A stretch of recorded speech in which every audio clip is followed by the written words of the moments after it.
This is the Morning Swim Show for Thursday, March 3rd, 2011. I'm your host, Peter Bush.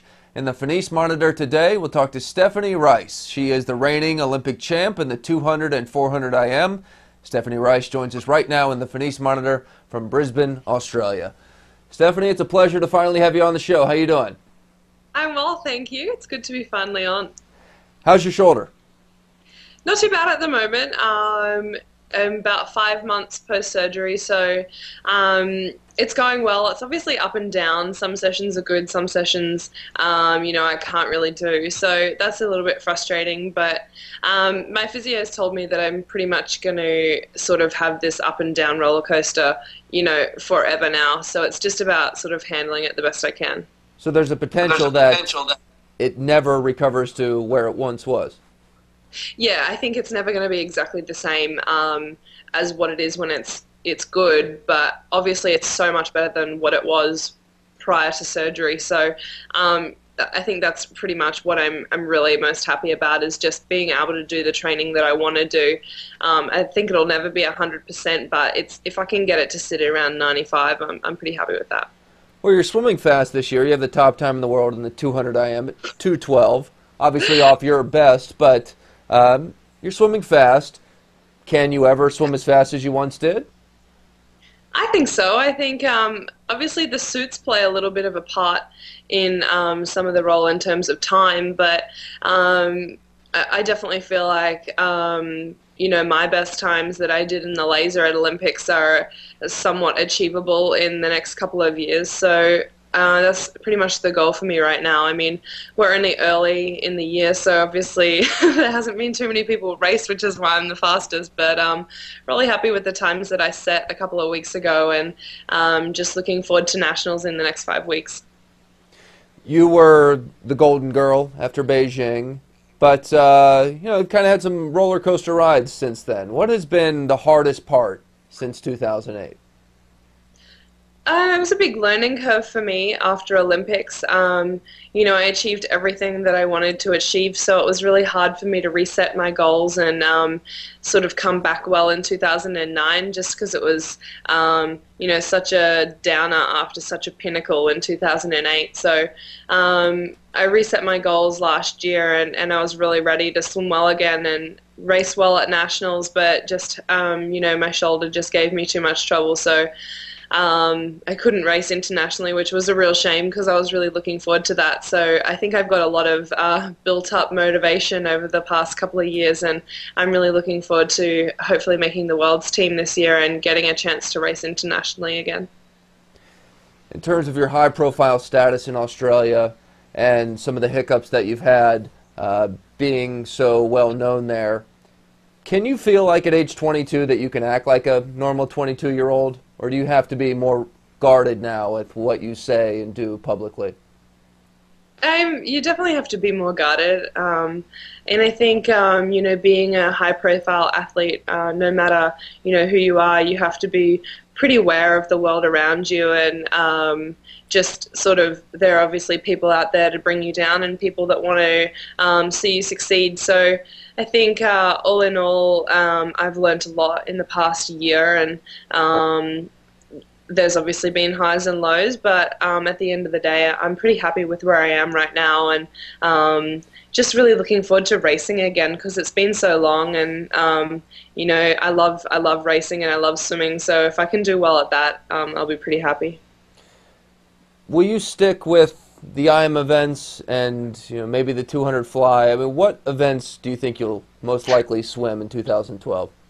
I have no idea right now. Obviously, the 200 and 400 IM is my main focus, and I definitely won't do anything to jeopardize those races. But I see there being a bit of an opportunity for me to do maybe another individual race, maybe in the 200 fly, but it really depends. I have to make the team on it first, and we've got a pretty competitive field there, so I'm really not sure. I'd love to give the 100 fly a crack, but it falls on the same day as the 200 IM, so I'm really not sure what I'll race at nationals this year, and then obviously at Olympics I'll have to check it over again. So I'm really just focusing on the medleys and maybe have a go at the 100 and 200 fly. Do you think about, legacy in terms of medal count? Because you're only one gold away from Dawn Fraser, who has the most gold of any Australian female swimmer. You have 3 medals. There are some with 8 total. You have the talent to be swimming, for maybe even 5 individual events, probably.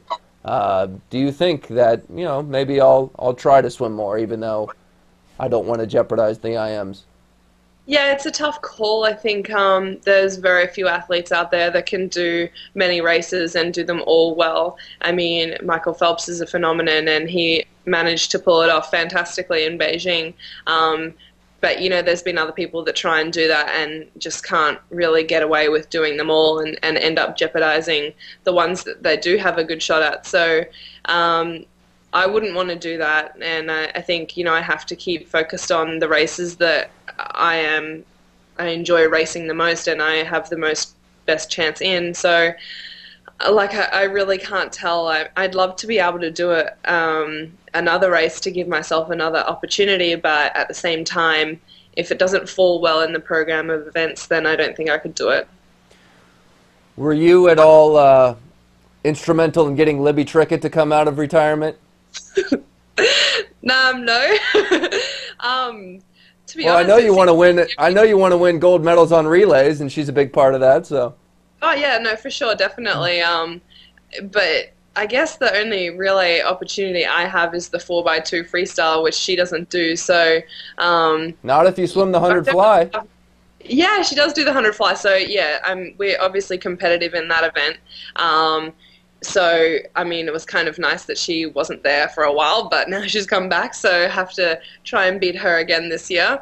But, I mean, obviously, if we could make the if I could make the 4x1 medley team, that would be a fantastic opportunity for me, and I would love to do that race, but we have so many people fighting for the same position, so, yeah, it's going to be tight. What is it with everybody coming out of retirement down there? Ian Thorpe, Libby Trickett. Nobody can just stay out of the water, apparently, in Australia for too long.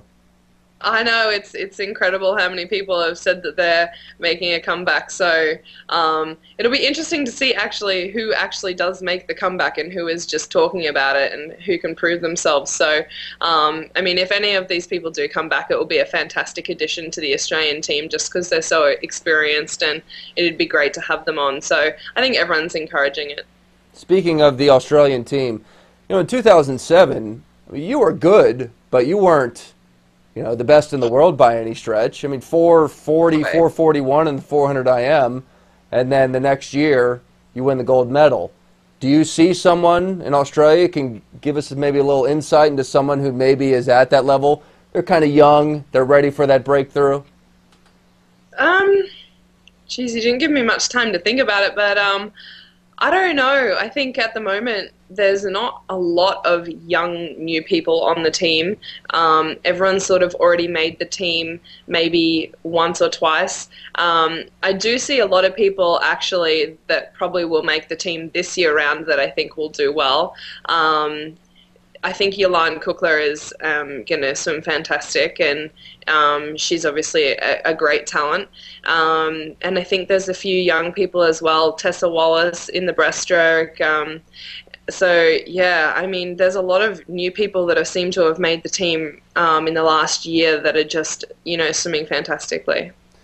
I know your city got hit hard about a month and a half ago by that historic flooding. How's it doing? How are you guys doing now?